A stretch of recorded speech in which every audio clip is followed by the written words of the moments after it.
प्रेमाचं नातं फक्त मोठ्या चुका किंवा विश्वासघातामुळे तुटत नाही. अनेकदा नात्याचा शेवट अशा छोट्या छोट्या सवयींमुळे होतो, ज्या सुरुवातीला क्षुल्लक वाटतात. रोजच्या बोलण्यातला अपमान, सततची तुलना, भावनिक दुरावा किंवा जोडीदाराच्या भावनांकडे दुर्लक्ष, या गोष्टी हळूहळू नात्याची मुळे पोखरत राहतात. बहुतेक पुरुष त्यांच्या नात्यासाठी खूप काही सहन करतात. ते चुका माफ करतात, वाद विसरतात आणि पुन्हा नव्याने सुरुवात करण्याचा प्रयत्न करतात.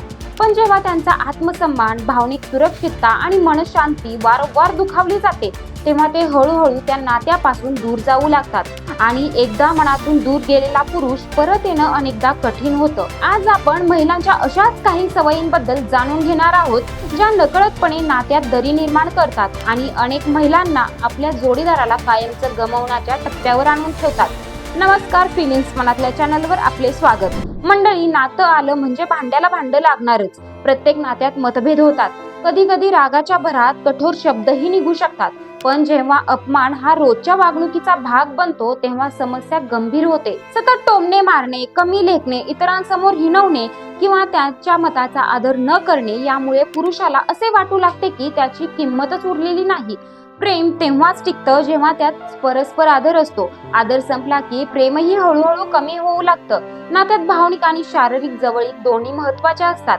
जेव्हा एखाद्या पुरुषाला सतत नकार, दुर्लक्ष किंवा थंड प्रतिसाद मिळतो, तेव्हा त्याच्या मनात एकटेपणाची भावना निर्माण होते. इथे केवळ शारीरिक संबंधाचा मुद्दा नसतो, तर प्रेम, आपुलकी, स्पर्श, संवाद आणि भावनिक जोड यांचाही समावेश असतो. जर एखाद्याला सतत असे वाटत राहिले की त्याची गरजच नाही, तर तो हळूहळू नात्यातून भावनिकरित्या दूर जाऊ शकतो.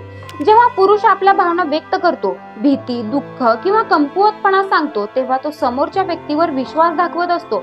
परंतु भांडणाच्या वेळी त्याच गोष्टींची चेष्टा करणे, त्याच्या कमकुवत बाजूंवर वार करणे किंवा त्याच्या भावनांना हत्यार बनवणे हे नात्यासाठी अत्यंत घातक ठरू शकते. अनेकदा भावनिक सुरक्षितता तुटली की पुरुष पुन्हा मन मोकळं करण्यास घाबरू लागतो. त्यानंतर नात्यातील अंतर वाढतच जातं. अमुक व्यक्ती किती यशस्वी आहे, इतर नवरे आपल्या बायकांसाठी हे करतात, तू त्याच्यासारखा का नाहीस, अशा तुलना अनेकदा प्रेरणा देण्याऐवजी आत्मविश्वास कमी करतात.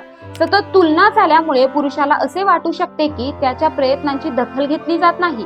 प्रत्येक व्यक्ती वेगळी असते. जोडीदाराला स्वीकारण्याऐवजी त्याची इतरांशी तुलना केली तर त्याच्या मनात नाराजी आणि दुरावा वाढू शकतो.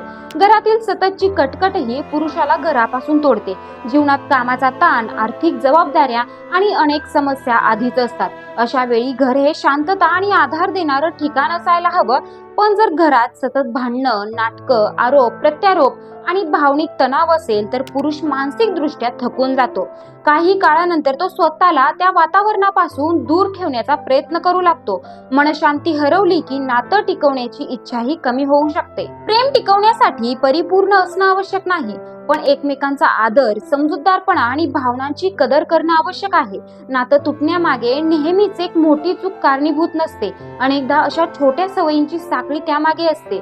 जर नातं मजबूत ठेवायचं असेल, तर अपमानाऐवजी आदर, तुलनेऐवजी प्रोत्साहन, दुर्लक्षाऐवजी आपुलकी आणि टीकेऐवजी समजूतदारपणा निवडणं गरजेचं आहे. कारण प्रत्येक व्यक्तीला प्रेमासोबत सन्मान आणि भावनिक सुरक्षिततेचीही तितकीच गरज असते. आणि जिथे या गोष्टी जपल्या जातात, तिथे नातं केवळ टिकत नाही, तर काळाबरोबर अधिक मजबूत होत जातं. यावर तुमचं मत काय आहे? तुम्हीही तुमच्या अशा सवयींमुळे नात्यात दुरावा निर्माण करताय का? मग विचार करून वेळी स्वतःला बदला. अशाच व्हिडिओसाठी फिलिंग्स मनातल्या चॅनलला सबस्क्राईब करा. धन्यवाद.